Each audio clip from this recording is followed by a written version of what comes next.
Listen besties, it's Katie Joy from Coravanta and I need to sit down and tell you exactly what went down because what I just saw unfold in court is, in my opinion, one of the most outrageous, perjurous, life-filled declarations I have ever read in my life, and I cannot sit on this information without breaking it down for you with all the receipts I have and the timeline that proves exactly why this entire declaration filed by James Bazooka, a man who once worked for the Daily Mail before he was terminated from that organization, is riddled with inconsistencies, contradictions, and provably false claims that are completely outside of the scope of what he himself previously told me, what he told others, what he documented in text messages, and what he even shared in emails and PDFs that I personally have in my possession, because the truth here is that James Bazooka has shifted his story depending on who he is upset with at the time, first blaming the Daily Mail, then turning his frustration toward Melissa Nathan, then pointing fingers at high-powered attorney Brian Friedman, then swinging back toward Leslie Sloan, then spinning again to try to clear himself by reframing his role entirely.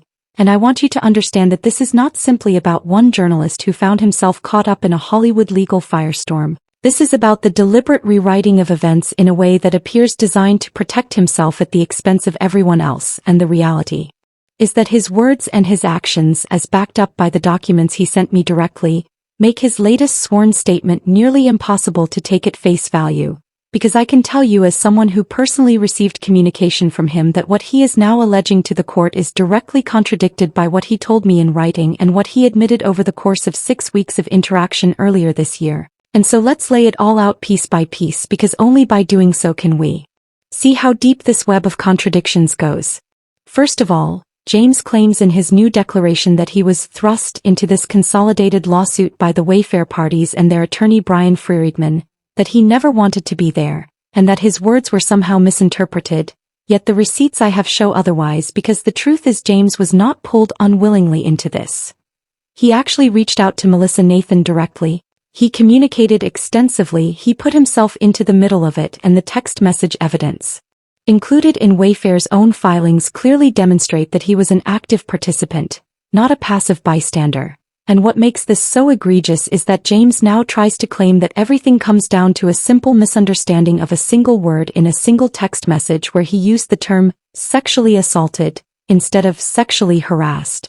But this minimization ignores the fact that he built entire narratives around this phrasing, that he used it in contexts where its meaning was unambiguous, and that later when confronted with the consequences of his words, rather than owning them, he began to retreat and recast the situation as if he were being victimized by the attorneys and parties he once worked with. James also now claims in his new declaration that Leslie Sloan never told him that Blake Lively was assaulted or harassed by Justin Baldoni or anyone else, and that he never said Sloan did, but this is provably false because the very text messages that were cited in the complaint came from James himself, where he explicitly used that language, and while he now insists this was a mistake, the bigger issue is that he also claims that as early as December 25, 2024, he made it clear in writing to both Nathan and Friedman that Sloan had never made such a statement, and therefore in his view the Wayfair parties went ahead and filed a defamation suit based on allegations they knew were untrue. But here's where it falls apart. Not only were his text messages inconsistent, but the emails, PDFs, and communications he sent to me directly this year tell a very different story. One where he repeatedly asserted that Leslie Sloan had indeed defamed Baldoni, where he accused Sloan of orchestrating smear campaigns, where he described in detail the pro-Blake, anti-Baldoni spin that he believed she had provided him in August 2024 when reporting around the film It Ends With Us was heating up, and where he openly admitted that he gave this information to his editors at the Daily Mail and saw it published in multiple exclusives, meaning that his own reporting was complicit in perpetuating the narrative he now claims was never real. That what's even more disturbing is how James has tried to reframe his firing from the Daily Mail. In his declaration he portrays himself as a whistleblower punished for speaking the truth, terminated in retaliation after trying to correct the record, but the HR emails he himself shared with me paint a different picture. That his employer was furious he had embroiled himself in an American lawsuit while supposed to be a neutral journalist, that his communications with attorneys had undermined the ethical standards of the newsroom, and that his credibility as a reporter had been compromised by revealing or potentially revealing source information, which made publicists like Leslie Sloan less likely to ever trust the Mail again. In other words, he was not fired for bravely speaking out. He was fired because he violated the trust and neutrality expected of his role, and he jeopardized the reputation of his employer by becoming part of the story he was supposed to cover. And yet in the declaration, James skips over all of that, choosing instead to cast himself as the victim of a coordinated effort by Nathan and Friedman to misuse his words, an effort which he claims damaged his reputation, cost him his employment and undermined his career, when in reality his downfall was a direct result of his own choices and his repeated willingness to shift blame depending on which bridge he had most recently burned. And I know this because James personally contacted me in late May 2025, and over the course of 6 weeks he flooded me with information, documents, PDFs, emails, highlighted passages, and lengthy explanations of his role, and one theme that became quickly apparent was how inconsistent his narrative was. When he was angry at Sloan, he painted her as the mastermind of a smear campaign, claiming she routinely provided defamatory information to harm her clients' rivals, rattling off names from Blake Lively to Ryan Reynolds to Katie Holmes to Lindsay Lohan to Chris Rock, portraying her as manipulative and deceitful. When he was angry at Nathan and Friedman, he accused them of misusing his words and building a false lawsuit on his shoulders. When he was angry at the Daily Mail, he accused his editors of coercing him into silence and punishing him when he refused. And when he wanted sympathy from me, he tried to frame himself as a scapegoat, a pawn caught between powerful forces, unfairly maligned and desperate for vindication. But through all of this, the actual receipts he shared told a much simpler story.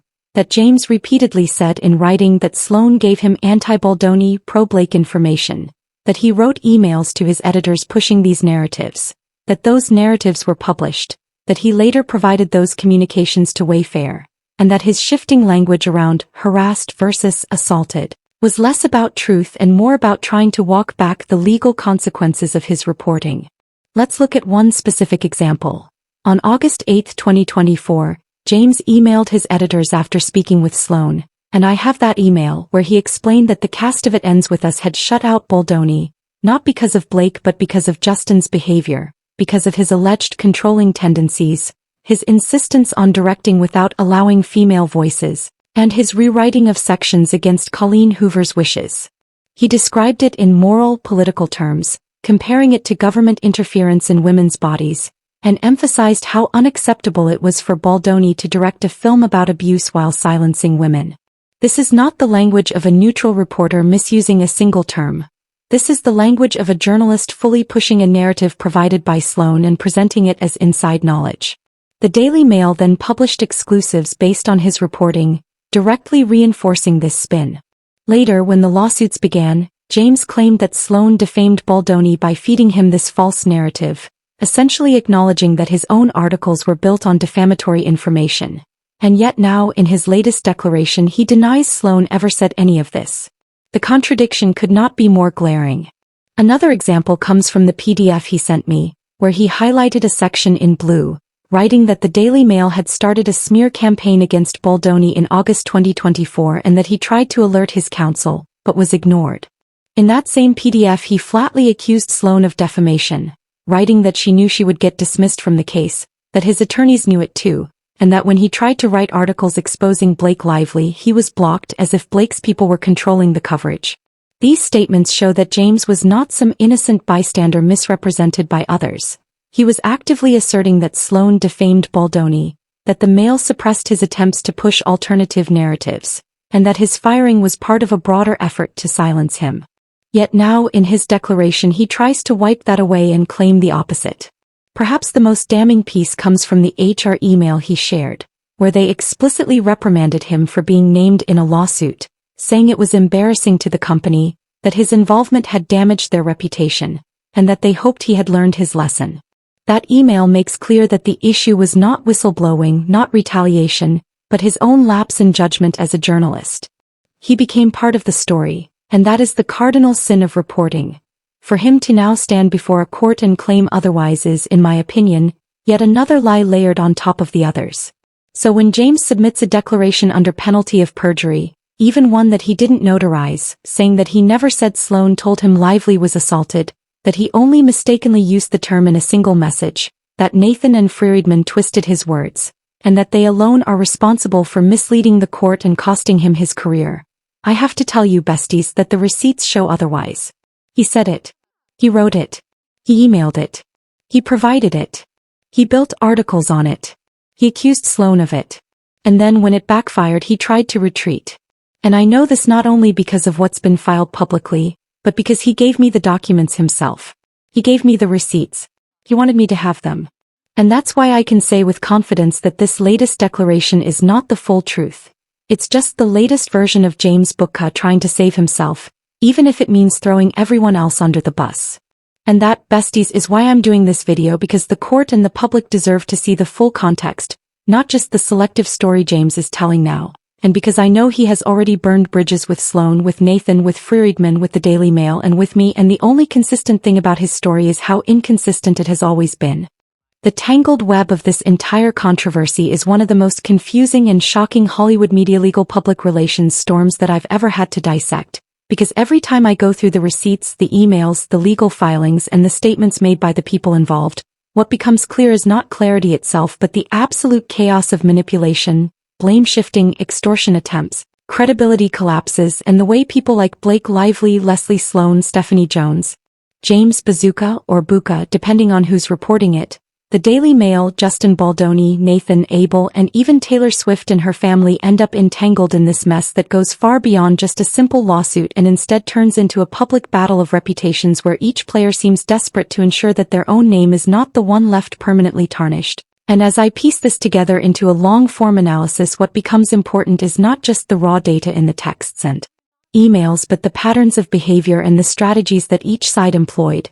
And so let's break down everything in this scandal in detail, because what James said in his emails, declarations, drafts, and conversations paints a picture of someone trapped between loyalty to truth, pressure from editors and attorneys, fear of losing his career, and the manipulative tactics of Hollywood power players who understood that controlling the narrative was more important than reality itself. And this all begins with the fact that Blake Lively was being accused, at least in whispers, emails, and implications, of inappropriate behavior on the set of her film with Justin Baldoni, with the themes of harassment and even sexual assault being danced around in such a way that they were never fully stated but always heavily implied. Because in this game, the difference between saying something outright and simply planting the seed is enough to ruin lives while maintaining plausible deniability. And this is what Sloan allegedly did, feeding James false information, nudging him toward a framing that would make Baldoni look bad, that would serve her client's interests, and that would provide cover for Stephanie Jones, who had her own legal baggage and motivations. But James, instead of being a passive reporter, inserted himself in the chain of communication, used Sloan as a source, and then became part of the story when his texts, emails, and credibility became central pieces of evidence. Which is exactly what the Daily Mail's leadership told him never to do, because a journalist should never cross that line. Yet here he was neck-deep in it, telling one side that Sloan was lying, telling his attorneys that he couldn't vouch for her truthfulness, insisting to Wayfair and Brian Friedman that he wasn't turning on them and would never throw them under the bus, but then turning around later under pressure and backtracking, which makes him look not only unreliable but outright dishonest, and the contradictions are glaring when you line them up. In June he is adamant that it was Sloan who ran smear campaigns, Sloan who defamed, Sloan who twisted texts illegally obtained from Stephanie Jones without subpoena, Sloan who manipulated narratives about harassment, Sloan who lied about Blake's treatment by Baldoni, and he even drafted a declaration withdrawing previous statements because he said they contained factual misstatements, misidentifications, misrepresentations, omissions, fabrications, and regrets that were inserted against his protests. Yet in the courtroom posture months later he is suddenly implying that it was Wayfair's fault, that Brian pushed him, that his words were twisted, and that he regrets being involved. And while one could argue that maybe he was coerced at the time and only later found the courage to speak, the problem with that theory is that his own emails contradict it. His own words to his editors contradict it, his own follow-ups to Daily Mail contradict it, and his insistence to Nathan and Friedman that he was standing by his story contradict it. And this is why his credibility has collapsed, because no matter which side you're on, you cannot trust James to be consistent, and the court will see that, and the jury will see that, and both sides know it, which makes him both incredibly dangerous and completely useless at the same time, because he knows too much and has too much evidence to be ignored, but he's also unreliable enough that no one can put him on the stand with confidence. And this is where we circle back to Blake Lively and her alleged attempt to drag Taylor Swift into her mess. Because according to the information shared, what Blake tried to do was disgusting. She allegedly attempted to extort Taylor Swift, the godmother of her children, using her image and reputation as leverage in order to shield herself from the fallout of her own actions. But Scott Swift, Taylor's father, immediately shut that down, and Tree Payne, Taylor's powerful publicist and confidant, became the source that confirmed this behind the scenes. And when I broke that exclusive, it all began to make sense. Blake was desperate, Sloan was maneuvering, Stephanie Jones was covering herself, and James was being used as a pawn. And in that desperation, Blake was willing to betray even her closest friend, which is why so many now view her public persona of sweetness and perfection as a carefully constructed facade, hiding ruthless self-preservation instincts. And when you read through James's words, it becomes crystal clear that the real issue is not just who lied or who told the truth, but the way Hollywood operates as a machine of narratives, where gossip managers like Sloan can run smear campaigns against directors, where actresses can imply harassment without saying it outright, where journalists can become entangled and lose their neutrality, and where lawsuits become not about justice but about who controls the headlines. And James himself admitted that he misused the term sexual assault when he actually meant harassment, which in itself is a huge credibility problem because the difference between those terms is massive, legally and ethically, and yet he brushed it off as a misuse in a text, even though the impact of that misuse is what triggered so much of the controversy. And he even admitted that screenshots of his texts being included without redaction damaged his career and reputation, yet he also admitted that he had no problem testifying because his account had not changed and would never change, which is directly contradicted by his later backtracking. So either he lied then or he is lying now. But either way, he is lying, and when you look deeper into his emails with Daily Mail editors, attorneys, and even Mark Garagos, the contradictions only grow, because in April he followed up with details about subpoenas that could not possibly have existed when Stephanie Jones claimed they did, pointing out that Sloan had received texts in August, months before the supposed October subpoena, which means the evidence was tainted and illegally shared. And he insisted on this point multiple times, telling Daily Mail that Leslie Sloan was a defamer, a manipulator, and someone losing clients because of her tactics. And yet, somehow now we are supposed to believe that he is walking that back, and the only logical explanation is pressure, whether from Sloan herself, Blake and Ryan Reynolds using their Hollywood power, or simply from his need to salvage a severance package from Daily Mail, who fired him not because of Sloan but because of his unethical conduct as a journalist who lost neutrality,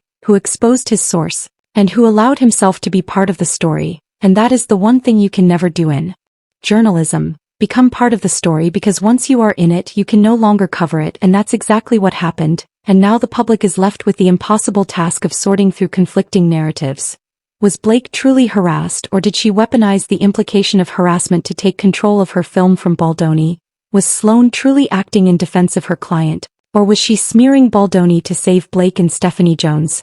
Was James truly a whistleblower who tried to tell the truth? Or was he a reckless journalist who burned everyone to save himself? Was Daily Mail complicit in pushing him to sign inaccurate declarations to protect the company? Or were they simply enforcing standards of neutrality? And most of all, was Taylor Swift really dragged into this extortion attempt, or was that simply another narrative floated to add weight to Blake's desperation? But what we do know for certain is that the receipts James dumped into inboxes are massive emails.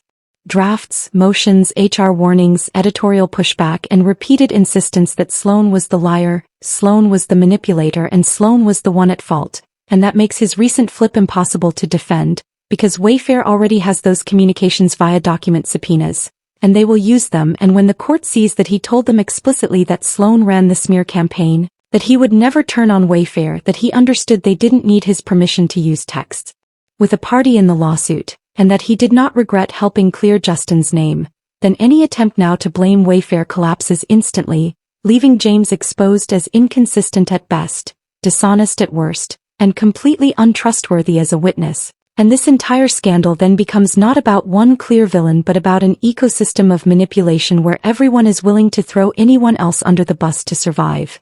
And Blake's attempt to drag Taylor down will haunt her reputation no matter what, because even if it is never proven in court, the whisper that she tried to extort the godmother of her children will linger forever. And that is why Tree Payne and Scott Swift stepped in so decisively, because they knew the stakes, and they knew that silence would allow Blake's version to take root. And this is how Hollywood destroys itself from within, because friendships mean nothing, loyalty means nothing, and the only thing that matters is who wins the headline war. And in this case, the truth may never fully come out, because when everyone is lying, spinning, or protecting themselves, what's left is just noise. And that's why James Bazooka has become the ultimate unreliable narrator in this story, caught between his need to save himself and his inability to stand by his words. And until the full legal record is revealed, all we can do is trace the patterns, examine the receipts, and understand that in Hollywood, image is everything, truth is negotiable, and loyalty is expendable. So now I want to know what you all think. Do you believe James was ever telling the truth? Do you believe Blake really tried to extort Taylor? Do you think Sloan is the mastermind manipulator behind all of this? Or is this just a cluster of egos imploding on themselves? Because personally, after reading through every email, every draft, every text, and every statement, my conclusion is that everyone in this mess has something to hide, and the only ones who come out looking consistent are the Swifts. Because Scott Swift's refusal to allow his daughter to be dragged and Tree Payne's unwavering confirmation paint them as the only steady forces in a hurricane of lies. But Blake, Sloan, James, Stephanie, and even Daily Mail all look complicit, manipulative, or cowardly. And that is why this scandal will continue to unravel in ways we can't yet predict. Because once the court filings become public and once Wayfair uses the evidence James himself provided against him, the contradictions will be undeniable and his credibility will collapse completely. But for now, this is where we stand, with James stuck in the middle, Blake's reputation hanging by a thread, Sloan's manipulations exposed but not yet punished, and Swift's team watching from the sidelines, relieved that Scott caught the extortion attempt before it went too far. So what do you guys think? Let me know in the comments down below. Don't forget to hit that thumbs up if you appreciate the deep dive. Subscribe to the channel if you haven't already, and click that little bell so you never miss the next big expose. Because trust me besties, this scandal is only getting started and the receipts are only going to get messier from here.